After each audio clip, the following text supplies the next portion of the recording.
welcome to part 1 of this tutorial series.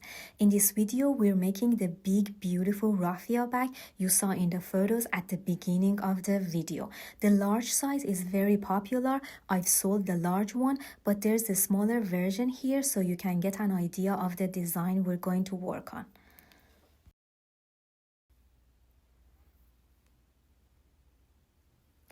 So we're making the large size of this bag using the same design. This means the body will be bigger and the handles will be longer. I can't show you the finished bag's measurements right now because I don't have the physical bag available, but I'll share the measurements for each part of the bag as we work on it. You can also find the rough measurements for the large size in the description. The large size of this bag has been very popular, and I've just recently made the smaller size, and I'm curious to know, what do you think about the smaller size? If you like it, please leave a happy emoji in the comments. It helps me with my future tutorials and designs. Thank you. The main material you need is raffia. I'm using natural raffia from my favorite brand, the Rookies, in the melange ashwood color. If you want to use the same brand of raffia, you can buy it on my website at azizamraffia.com. The hook size that you need is 3.5 millimeters. You also need bag stiffener to reinforce the base of the bag. I'm using a waterproof material, but any type of stiffener will work just fine. For the closure, I'm using a toggle clasp, but you can use any closure you prefer. And don't forget your stitch markers. We're going to start our project by making the bag's base, which is a rectangle. We need to crochet 2 panels for the base. The reason we need 2 panels is to sandwich the bag stiffener between them to reinforce the base and make it stronger. These 2 panels that you see here are identical and made with double crochet stitches. Now I'm going to show you how to make one of them. I steamed my raffia before using it, and as you can see, it looks soft and fluffy. If you want to learn how to steam a raffia hang pack before using it, I have a full tutorial on it, and I'll put the link in the description.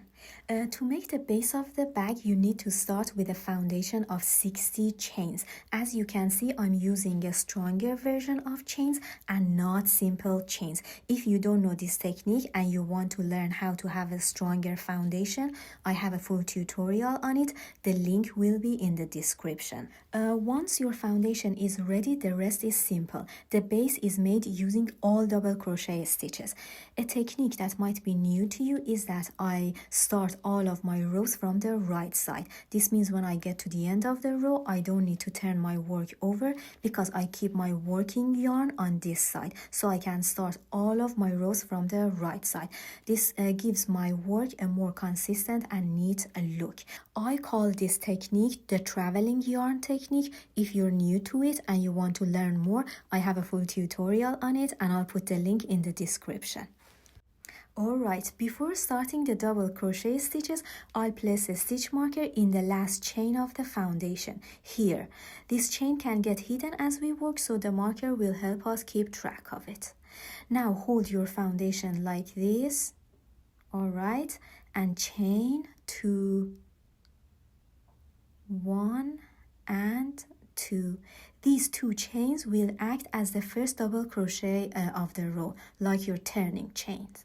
Then yarn over and insert your hook into the next chain, not the one with the stitch marker, into the next one. Here, insert your hook and pull up a loop. You should now have 3 loops on your hook. Here, let's start the traveling yarn technique. Take your working yarn and create a loop like this. Okay, now place it here and then work a double crochet stitch. Okay, this is my first double crochet stitch. This part of the yarn travels with me to the left and this part stays on the right. That's why I call it the traveling yarn technique. Let's work another stitch. After you yarn over, insert your hook into the next chain of the foundation, making sure the traveling yarn is placed here as it travels with you. Now complete your double crochet stitch. Okay, let's work one more stitch. Yarn over, insert your hook here and pull up a loop. Here notice that how I put my hook on the yarn, not under it, when I pull through these two loops. The same thing for the second two loops. Let's do that one more time, a little slower. So your hook on the yarn and then pull through these first two loops. Again, hook on the yarn and then pull through these second two loops. I'll work the next stitch silently so you can watch and follow.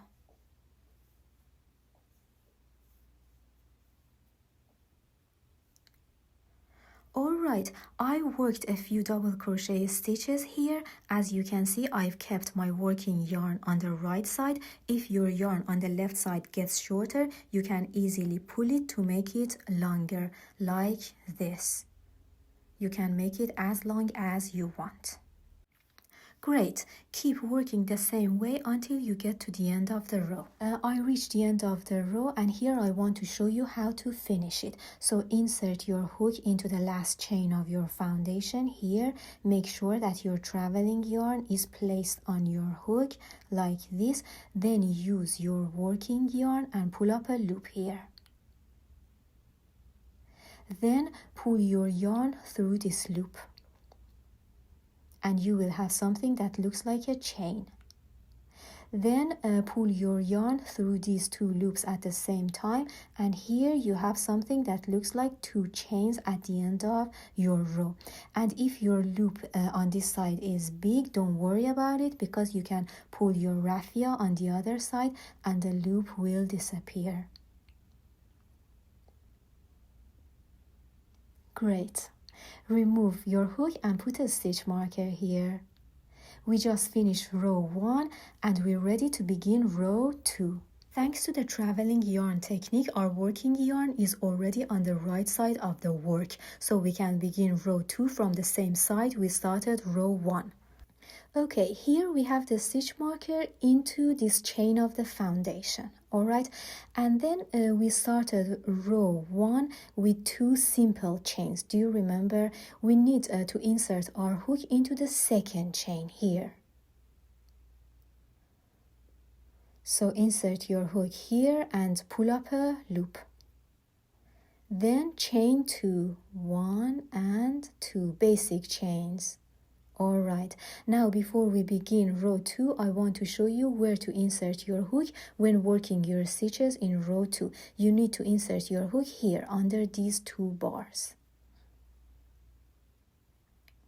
Alright, now yarn over, insert your hook here and pull up a loop. Once you have 3 loops on your hook, you can start the traveling yarn technique. So place your traveling yarn here, alright, and complete a double crochet stitch. Alright, now let's work a few more double crochet stitches.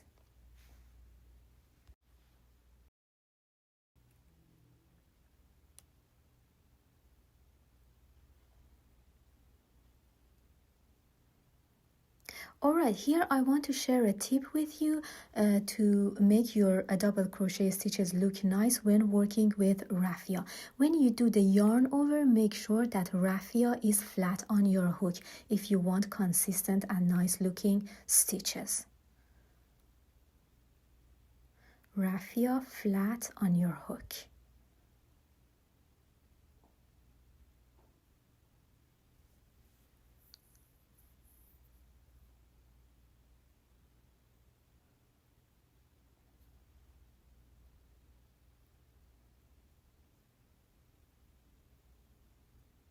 Alright, I worked a few stitches in row 2 and now let's see if our traveling yarn technique works well.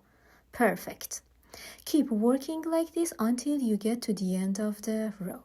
Alright, I reached here and now I want to show you how to finish row 2. So remove your stitch marker and insert your hook into this loop where your stitch marker was. Place your traveling yarn on your hook like this, then use your working yarn and pull your yarn through this loop. Now here, as you can see, you have something that looks like a chain. Then pull your yarn through these two loops at the same time. Here we have something that looks like two chains at the end of the row. Then pull your raffia on the other side and this big loop that you have here will go away.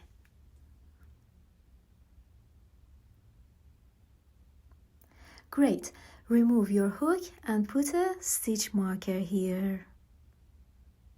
Alright, we finished 2 rows and now I want to tell you something very important. When you pull your raffia on this side, don't pull it too hard. Actually, you should let the traveling yarn be easy and relax in your work, not too tight. We finished 2 rows and from here things get easy. You need to continue working in the same way until you have a total of 15 rows. This sounds simple, but the challenging part about crocheting a panel with raffia is keeping the panel in a good rectangular shape. As you work on bigger panels, your tension might change a little bit and this causes the panel to become narrower or wider at the top. So it's very important to keep your tension consistent to make a good rectangle just like the one that you see here. One of the reasons you get a panel that doesn't have a good shape is that raffia tends to twist like this. With a large panel, you might not even notice that your panel is getting distorted because the twisting of raffia hides the true shape of your panel. To stop this from happening, I recommend you crochet 4 or 5 rows and then steam your work. Steaming makes your panel lie nice and flat so you can easily check its shape. If it looks good, then you can continue crocheting. I recommend you do this for every 4 or 5 rows. Okay, once you have all 15 rows, steam your panel at the end to make sure that it has a good rectangular shape. After you finish the first panel, make a second one that looks exactly like the first one. I have my 2 panels ready here and this is where we finish part 1 of the tutorial. I hope you enjoyed it. If you have any questions or thoughts, write them in the comments and I will answer them. Thank you so much for watching and I'll see you soon in part 2.